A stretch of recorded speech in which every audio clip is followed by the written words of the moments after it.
11th. This is where he died last time. Not the case here. Tempo gets another. Everybody that's left alive right now does get +1 point. They're all top 10. Kriz coming away with a double in the shotgun. Eliminations of the feed. Turner's gonna win this game. Follows up and takes Kriz out with an SMG. And TFU trying to establish himself up top, somewhere safe. He's 6 remaining, 4 eliminations. That looks so juicy. For another point. He wants those He wants that loot so bad.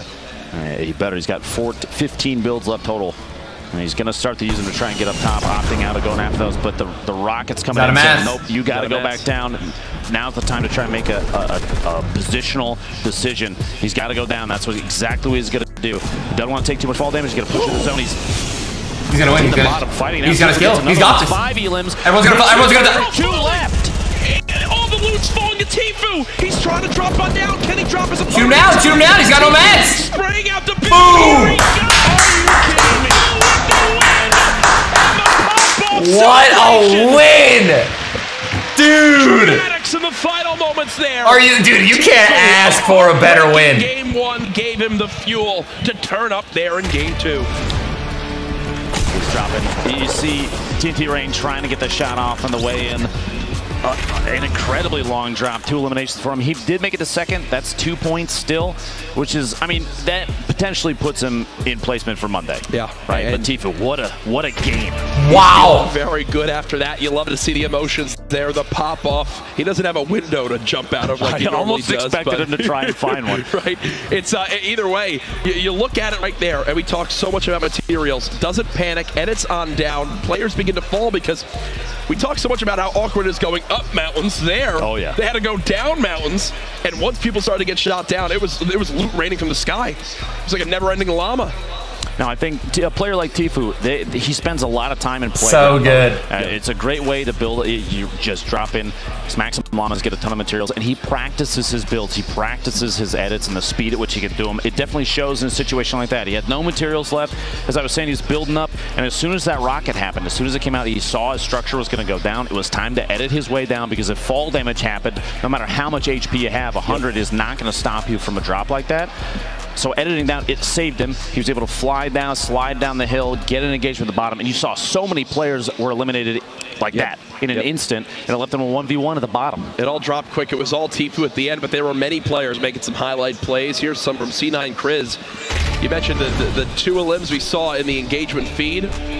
Here it is again, getting up close and personal with the double barrel. Will take down Misfits Freak. Wait, why are there no shockwave grenades? Saw that. That's the trap attempt from Horrify. It wouldn't have left him at 43, which it would have been a tough situation. Yeah. That's not a lot remaining. I love that llama transition, dude. He got the double and then was immediately eliminated afterwards. But that's a lot of eliminations. That's still a point. Plus, as we've seen the last couple days, one eliminate or one. Yeah, Dale, I know, man. 6 eliminations. That could be enough to put you into Monday's grand finals. I almost forgot that Nick Merckx was pushing towards 7 elims there. He finished with, I believe, 6. The man continues to impress me. Every time I'm like, okay, Nick's done, that's his craziest thing he'll do on this game. No, now, again, showing up to this LAN environment, I mean, thankfully for the other opponents, Nick playing with a shirt on, or else he would have used the intimidation factor of his traps. Just flexing. That basically go above his head. As here it is again from Tilted. You're in Nick Merck's domain. I'm surprised people are even landing here. The number of those engagements within Tilted in which Nick can bait players into situations that he already knows his way around with inside this whip, the shotgun shot right there. That double barrel is vicious up close. Yep. And as I was saying, Nick's ability to bait players into a situation where he knows he has the advantage. That staircase push, the elimination side there, he basically waited for the player to come around the corner and said, now you're on my turf. I have the height advantage, and I've got a shotgun. Oh, I thought that was how we got the 6th elim. Followed it up shortly after. That was against Sean. Wow. Sean there. Now, Nick 1 away from 7 here. I feel like he's mad at himself for this one. For not swapping. He had the double barrel. He had the double barrel. With how close they were, Misfits Freak would have gone down. Oh yeah, dude. The ending of these games. That's the range. How do they even play out? How do these endings even play out with the new zone? House we currently have live from PAX West. That's not the last of our replays. We'll see. We'll once again take a look at Tifu and how he made it possible to win that game 2.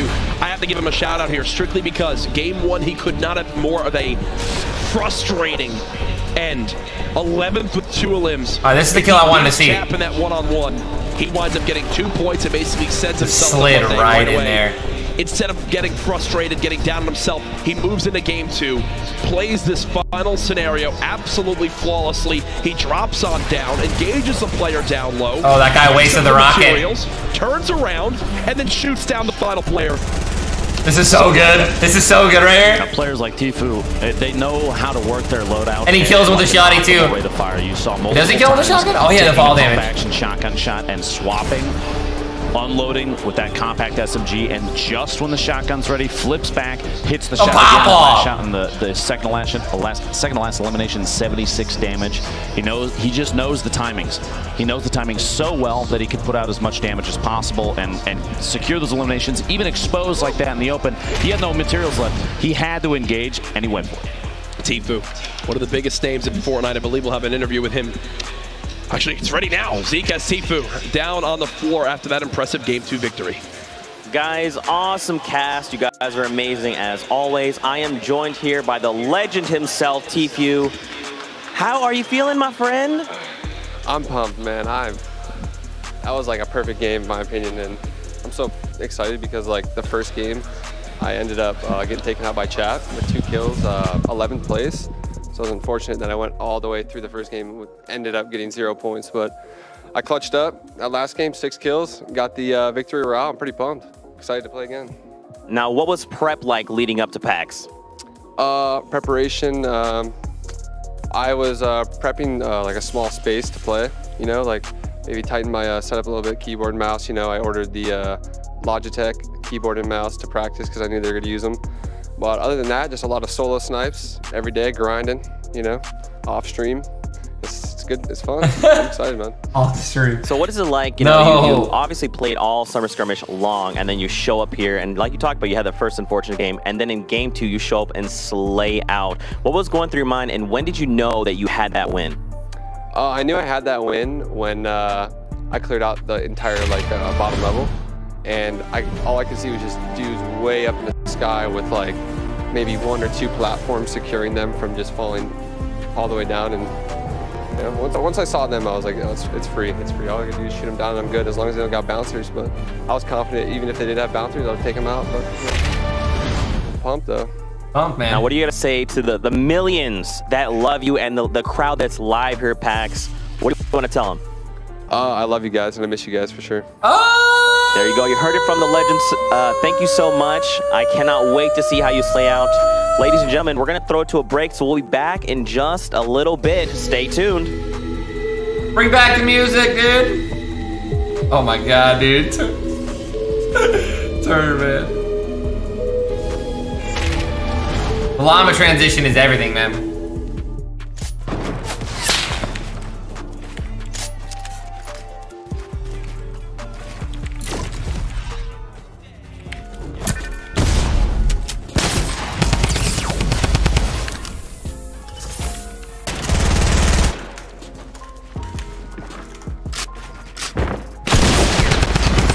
For the kill, thank you, and I appreciate your concern, but I will win this game for you. Thank you for those nades. More clips on the way. Come on, baby.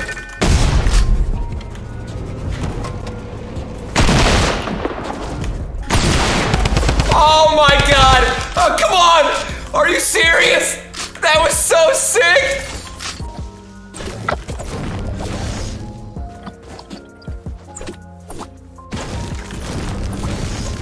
Oh yeah.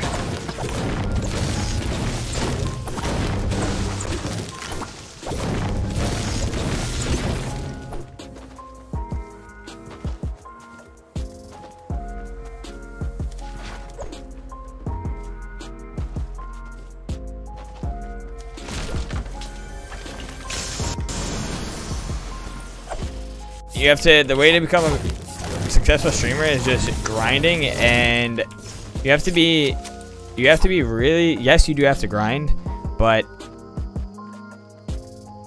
you have to be entertaining. You have to be super funny, really good at the game, really humble, really genuine, or you gotta have really, really, really big boobs. So if you have any of those attributes, then you can make it on Twitch. If you don't, unfortunately, then it's like